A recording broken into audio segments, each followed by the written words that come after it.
External, sir. Probably tentative schedule they will release. Maybe So sir, 8-5, sir. tentative timetable release, right? Similarly, they will release even lab also shortly. Sir, internal lab, sir. Internal lab before the conduction of the test, third internal test, probably last week of this month. Because after the internal, we need to do go with finalization of all marks and all. Probably it will be before internal test three, I think. Ready? Always ready, sir. Okay, fine. So good morning. Today we are going in learn in detail of internal structure of the Windows Phone 7 app. How we know the internal structure of Android phone and iOS as well. Now we are going with to learn Windows Phone 7 app. So usually, Professor, Windows Phone 7 app, I like your storyboard of iOS. Windows Phone 7 app is also a storyboard. So the storyboard, the name of storyboard in Windows Phone 7 is the Metro, as we have seen in the previous class. Metro is a designing tool for Windows Phone app. Similarly, storyboards are the designing tool for iOS application. See, interesting thing is storyboards are also supports to the Silverlight control type for managing animations in code. As we have seen, the third-party applications which will be meant for the Windows Phone 7 app, Windows Phone 7 app, third party also supported towards the Windows Phone, Microsoft Windows Phone. Storyboards are also a control type, means third-party plugins which supports for the Silverlight framework. So these storyboards can be editable and editable through the XAML pages. So this uses these animations, means animations and all you can define under the XAML application page by editing that one. And also the animations are limited only by the transform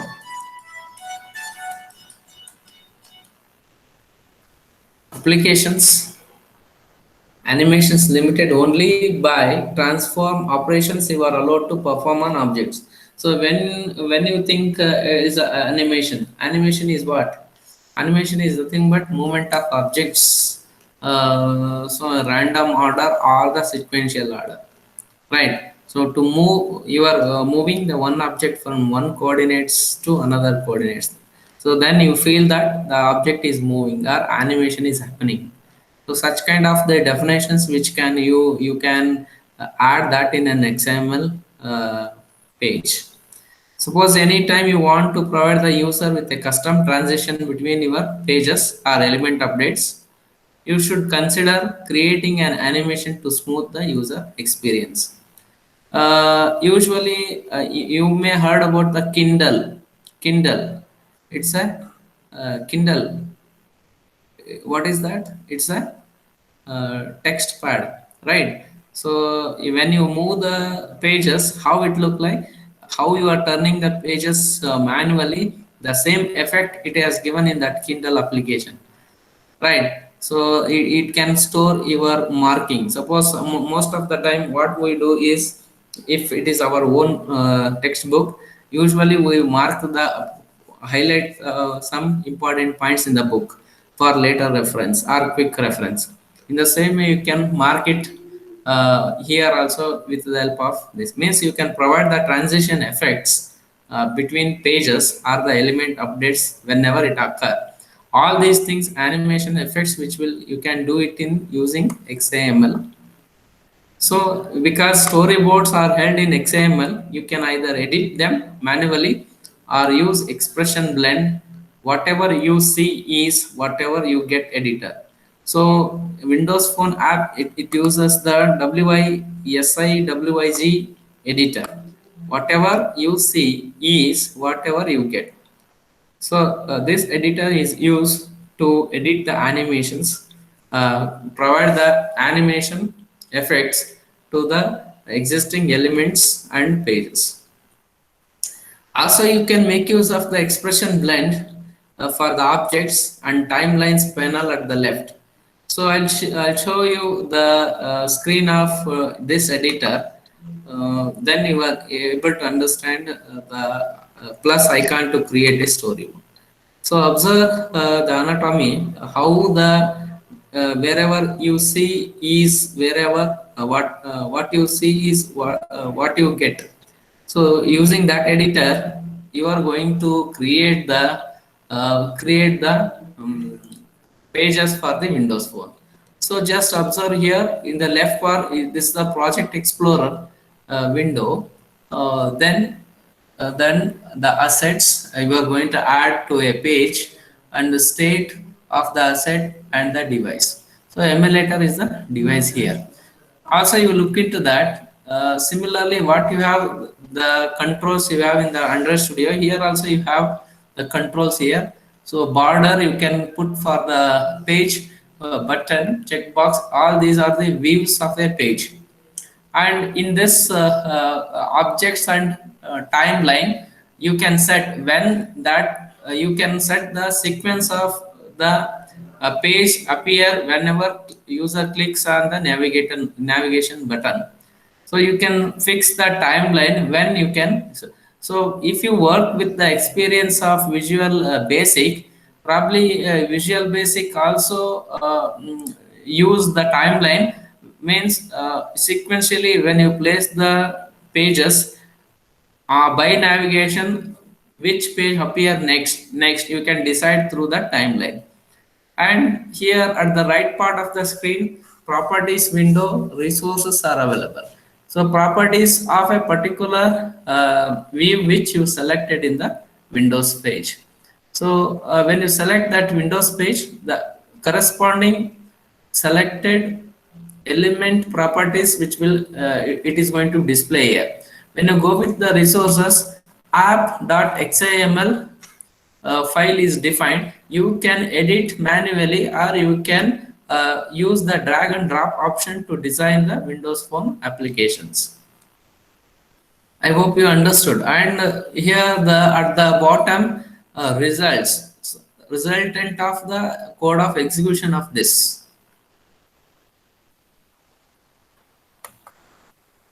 Once you have a storyboard, you can add keyframes on your timeline for each individual element you would like to perform a transformation on. So by clicking the left navigation or right navigation, which page should appear next, which page should come first, all such kind of things you can define under the timeline. This can include moving objects and changing properties. Properties like color, opacity, changing the font style, etc. and so on of a particular object. If it is text object, you can apply such things. If it is a object of solid objects, you can perform color, opacity, etc. and so on. Depending on the object type, the corresponding property is going to be get displayed to you to edit them or to change as you desire. After setting up your timeline, you can start the storyboard in the code. So the name you created for your storyboard will be accessed in the code behind. So in the code behind, using application.xaml file, you can edit exclusively the name of the page for activity page of that Windows Phone 7. And these are the important features of pivot versus panorama. This is the probably most of the time one question it is coming from this Windows Phone 7, difference between pivot and panorama. So these controls are used to delineate categories and subsets of data. See, observe here, here first, second, here this is panorama effect. So panorama effect is usually behind the visibility of your mobile visibility, you can scroll the horizontal scroll by allowing the horizontal scroll. You are able to visible that particular items placed on that visibility. So pivot, you with the pivot control, you get strict isolation of these groupings. You can see strictly it is isolated.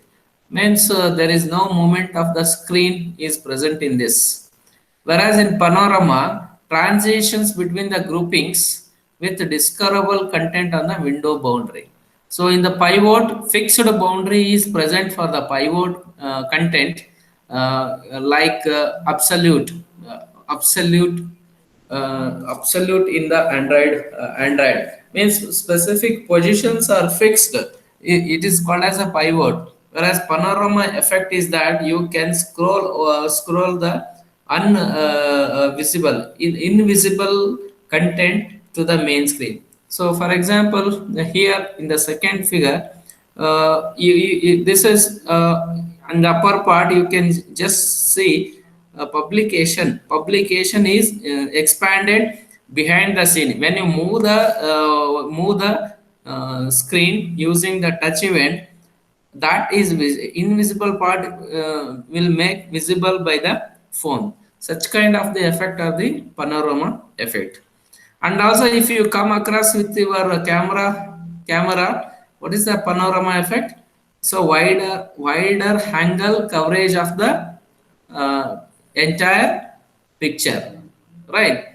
Suppose if there is a group in front of you around more than 400 members, you want to place every all the one in a single picture, means you can create a panorama effect, and you can capture the photography by slowly moving from one edge to another edge, usually left to right.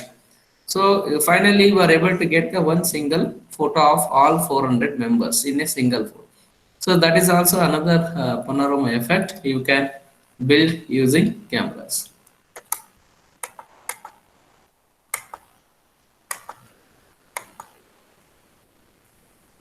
The another subtitle for the this discussion is emulator. So look here, the Windows, why Windows is failed? Because it is square based tiles. Each icon which is displaying here, it is called as tile and background. The background you are set is black background, and foreground is the tile. So one application, Internet Explorer, and there be names application. Here at the bottom, it's a Windows keypad. This is previous navigation, it's search option. These are all hardware controls. You can visible this one. These are all hardware controls. Now most of latest phones having the software controls. So not just a simulator, the emulator runs a completely sandboxed virtual machine in order to better mimic the actual device. So whatever you create the applications when you deploy in the emulator, it will create the separate sandbox. Sandbox is nothing but it's a security box to run an application in the emulator or the Windows device isolately, means there is no connection between two applications. Each application which runs is independently. To make it, the sandboxes are used. Why virtual machine meant to run a in a single machine multiple operating systems will be run. Similarly, virtual sandbox is a security box where the it isolates all the application independently, right? It also comes with some customization and runtime tools to manipulate sensors that are being emulated on the device. So emulator, it is not only just runs your application, almost it simulates your GPS system also. It simulates, it uses the accelerometer also, it uses the sensors in sensors. So it uses the device sensors that will be replicated in your emulator. This simulator imitates all the features which are available with the real-time device. You can test and develop the application using Windows Phone 7 emulator.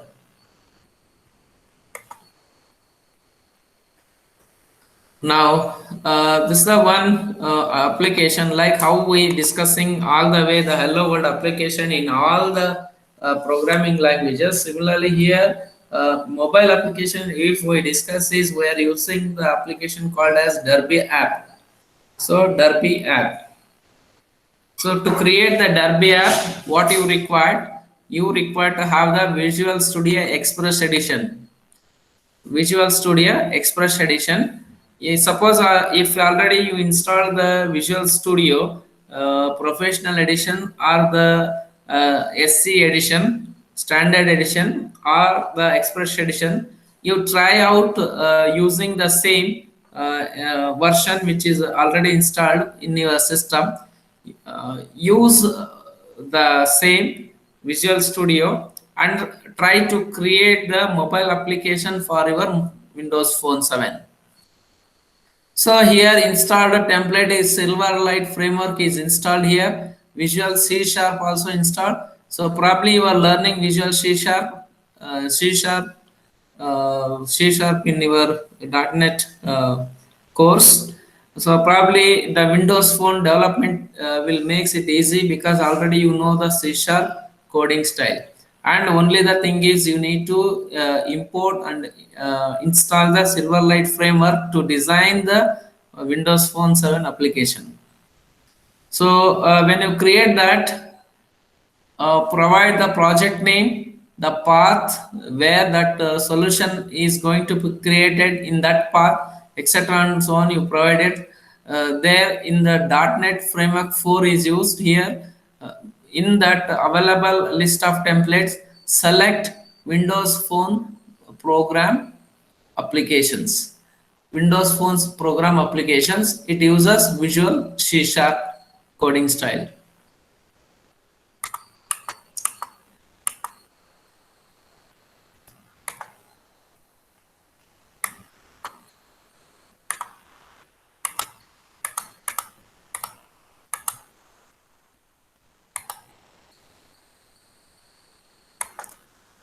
The next step is in that app.xaml is the entry point for your application.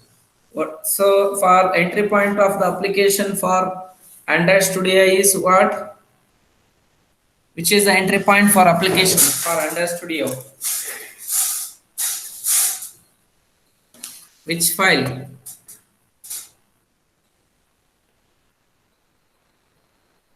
Android manifest.xml is the entry point. Yes or no? Here app.xml is the entry point for the Windows application, and main page.xml is the page that loads by default. So main activity.java file is going to be load by default. In that it will call the manifest Android manifest.xml. Here same in the same way, main page loads first, then it will call the app.xml to load the GUI, that is home screen. Then application icon.png is the default icon what is shown when pinned, and it is shown attached to a toast notification. So in IC background is the default icon for the Android Studio. Here application icon is the default for the Windows Phone 7. And splash screen image .jpg, it is a resource file to be loaded when this application icon is going to be loaded with the main page.xaml. It is a default image that shows when your app is loading. It just you look into here, when the application is loading, the default application icon is going to be set, and the panorama background image is going to be set for the default background. These are .jpg, .png, these are called as resources files. Main page.xml is the XAML is the page that loads by default when you run the Windows Phone 7. App.xml is the entry point for your application.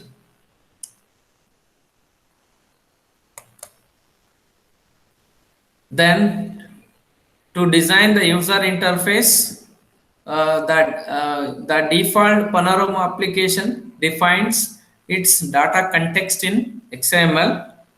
This data context has first items binding associated by default. Means all the initial setup is going to be made using that main app.xml, right? The panorama control can be likened to any collection based UI element, that is UI table view in iOS, list view in Android.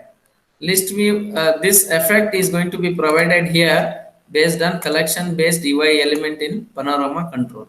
Panorama controls the effect of table view as well as list view, which was used in iOS and Android.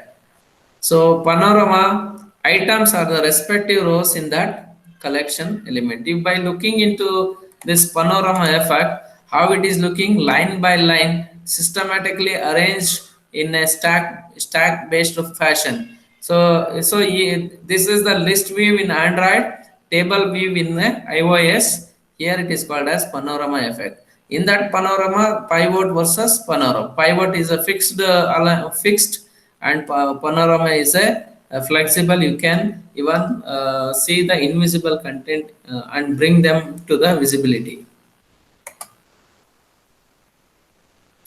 So to start using that panorama effect, first right click the project, select and service reference and provide URL of your service. That is service name is here Derby names.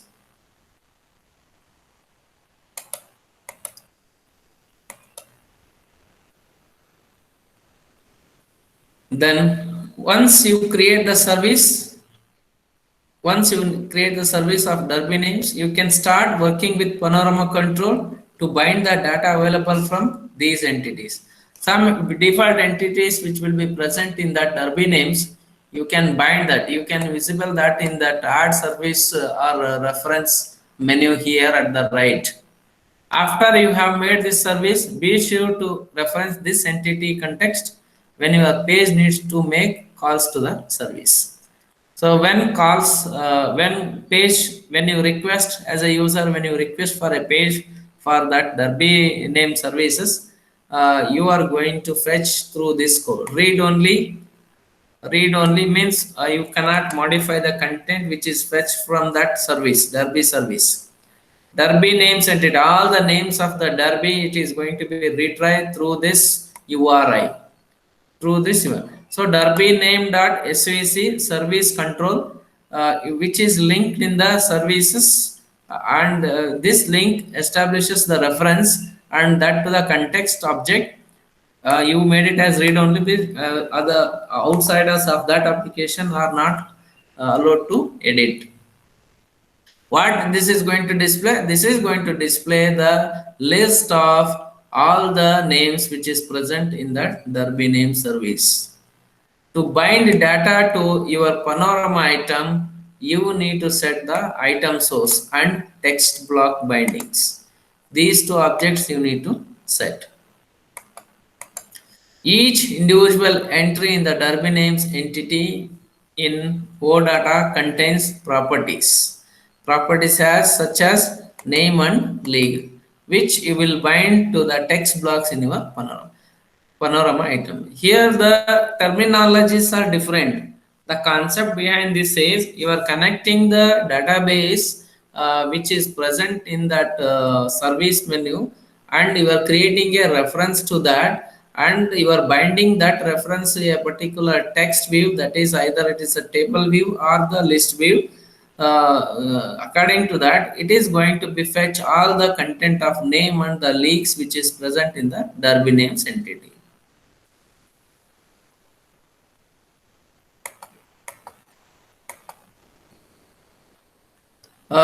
This is the one output example of that there be names which it is going to retrieve with the help of panorama effect. So let us look into the snippet code, how you are binding using all the properties and the objects.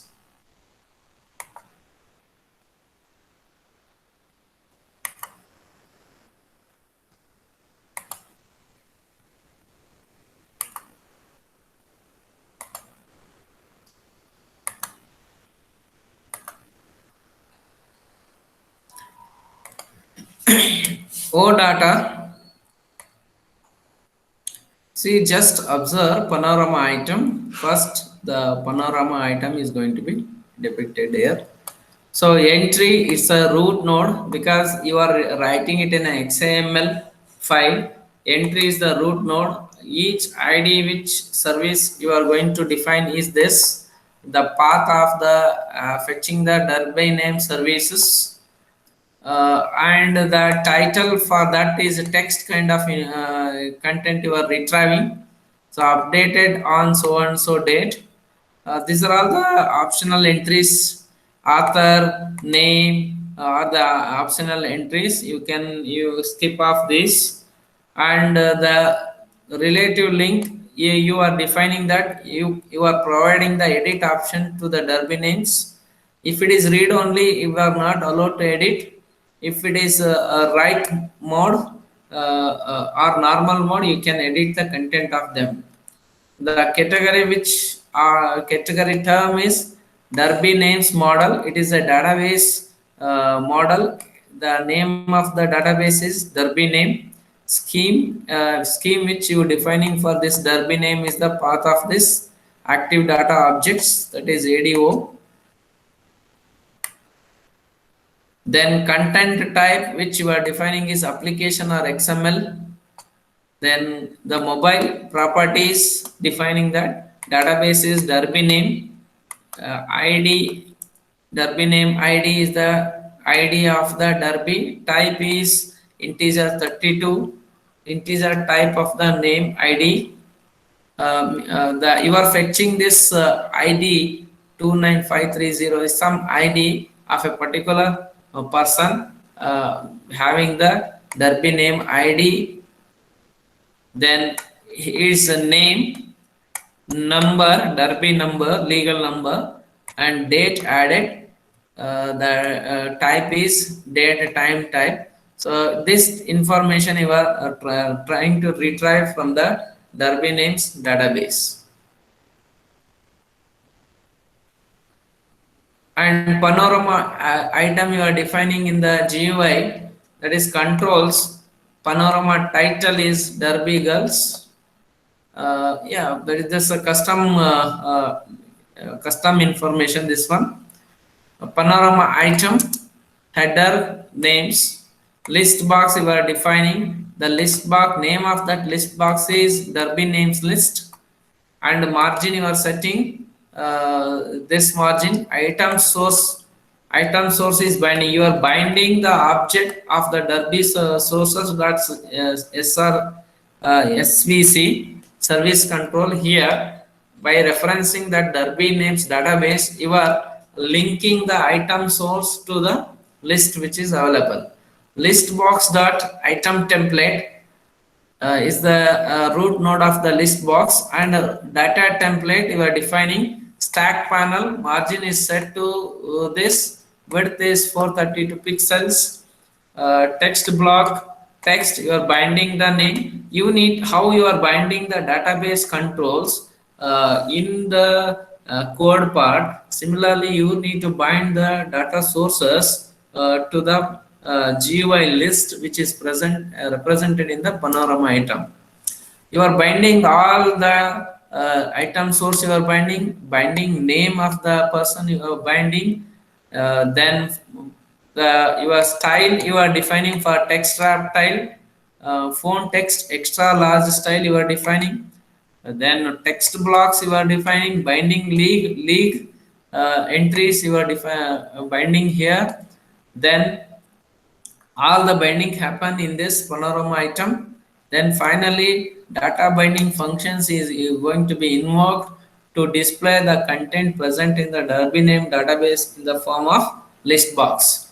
So load Derby names is method is going to be called to list all the content which is present in the Derby name database. Derby name data names collection, new object is created with the context. The context means current context of that Windows phone. Then item source, Derby names collection, then load completed, some control message is going to be updated. If completed, it will retrieves, you are defining the Derby names query slash Derby means all the Derby names which is present in the Derby database is going to be fetched and loaded asynchronously, using you are calling the load asynchronous method of Derby names query. The names query is defined here, and URI kind dot relative.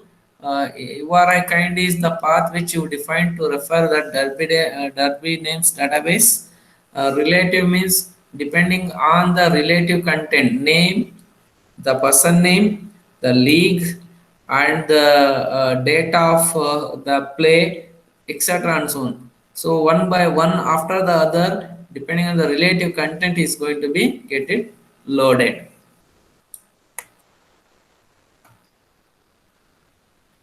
So this is the one snippet code of fetching the Derby information using the Windows phone.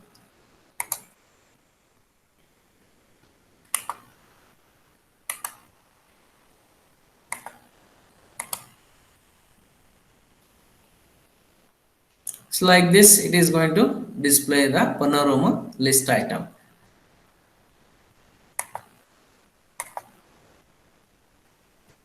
The leaks, we will discuss these leaks related to the Derby app in the next class. Okay. See, some practice is needed to understand creating the Windows applications, but as a theoretically it is given in the syllabus, no practical of iOS or the Windows Phone 7. So Windows Phone is taken back from the market, so least importance is given to the topics. But examination point of view, you need to understand and write the answers. Okay, so we'll continue the class in next. Any questions?